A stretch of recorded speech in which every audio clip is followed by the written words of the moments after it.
ان اللہ کان علی کل شیء شہیدا، یقیناً اللہ تعالیٰ ہر چیز پر گواہ ہے۔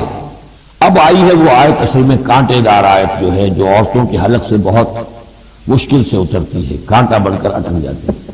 الرجال قوامون علی النساء، یہ تمہید تھی ساری، ایک سورہ بقرہ میں تمہید آ چکی تھی، علیہن لہن مثل الذی علیہن بالمعروف وللرجال علیہن درجہ، یہ کہہ کے بات چھوڑ دی۔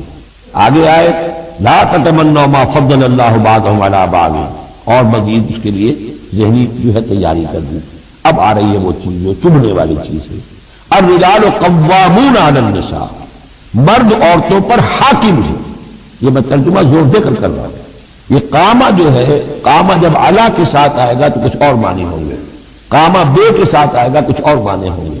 قامہ بے کسی شے کو قائم کرنا، کونوا قوامین بالقسط، اسی سورہ مبارکہ میں آیت آ جائے گی، کونوا قوامین بالقسط، عدل کو قائم کرنے والے بن کر کھڑے ہو جاؤ۔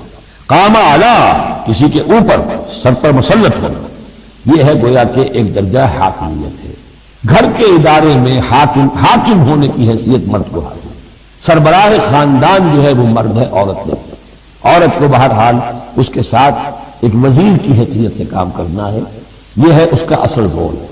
اسی لیے میں بیان کر چکا ہوں کہ وہ جو نسیان کا معاملہ تھا، اللہ تعالیٰ نے اس کے اندر، چونکہ یہ سیکنڈ رول پلے کرنا ہے اسے یقیناً اس کے جذبات کو زیادہ ٹھیس پہنچنے کا امکان رہے گا۔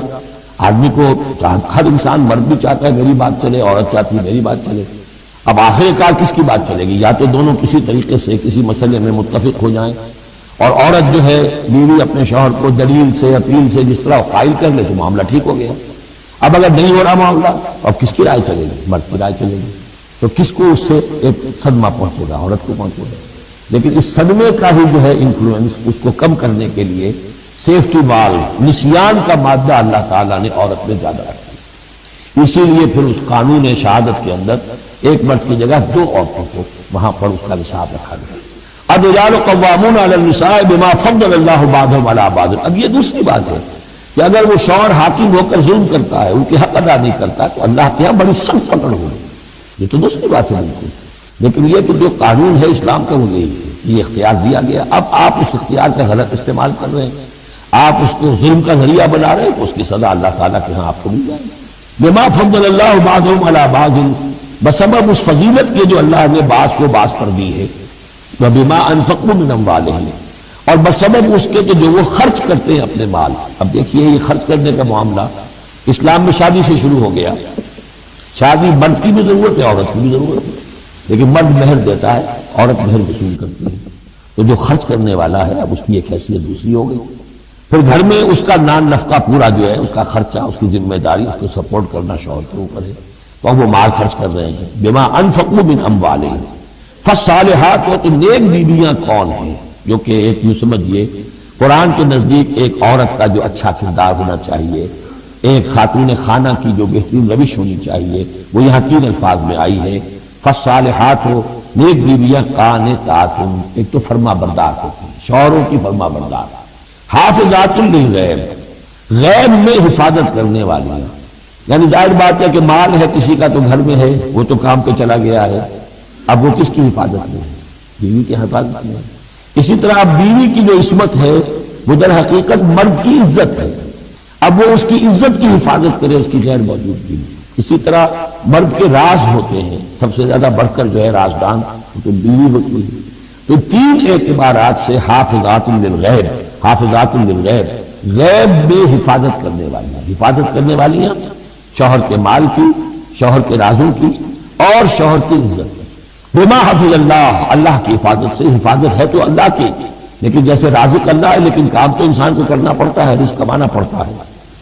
واللاتی تخافون نشوزہن، اور وہ خواتین کے جن کے بارے میں تمہیں اندیشہ ہو جائے ان کے اندر سرکشی کا، ضد ہے، ہٹ دھرمی ہے، بات نہیں مان رہی ہے، اپنی بات منوانی ہے، کسی نہ کسی طریقے سے گھر کی فضا خراب کی ہوئی ہے، یہ ہے نشوز۔ ذہناً تسلیم نہ کرنا کہ میری حیثیت جو ہے وہ بہرحال شوہر کے تابع دار ہے، اس کو اگر تسلیم نہیں کریں گے تو ظاہر بات ہے فرکشن ہوگی، اور فرکشن جو ہے اس کے نتیجے کے اندر وہ گھر کے اندر جو ہے وہ ایک فساد پیدا ہوگا۔ واللاتی تخافون نشوزہن فعظوہن، تو ان کو پہلے تو نصیحت کرو، واہجروہن فی المضاجع، دوسرے تنبیہ کے طور پر ان سے تعلق اپنے بستر علیحدہ کر لو اور ان کے ساتھ وہ تعلق ذل و شو جو ہے کچھ عرصے کے لیے بند کر دو. وَاضْرِبُوهُنَّ، اس پر بھی ٹھیک نہ ہو تو انہیں مارنے کی بھی اجازت ہے. اس میں حضور نے جو روکا ہے وہ یہ ہے کہ چہرے پر نہ مارا جائے اور کوئی ایسی مار نہ ہو جس کا مستقل نشان جسم پر پڑے. اب یہ چیزیں اللہ کا کلام ہے، اس کے اندر جو ہے کوئی ہمارے لیے کوئی جھجک نہیں ہے. معاشرتی زندگی کو ٹھیک رکھنے کے لیے اس کی ضرورت پیش آئے تو وہ بھی کرنی ہے. فَإِنْ أَطَعْنَكُمْ، پھر اگر وہ تمہاری اطاعت کرے، فَلَا تَبْغُوا عَلَيْهِنَّ سَبِيلًا، تو اب ان پر خام خواہ کی زیادتی کرنا، پچھلے غصے نکالنا، بار بار جو ہے وہ اپنے غصے کا اظہار کرنا، یہ بھی ٹھیک نہیں ہے. ان اللہ کان علیٰ کبیرہ، یقیناً اللہ تعالیٰ بہت بلند ہے، بہت بڑا.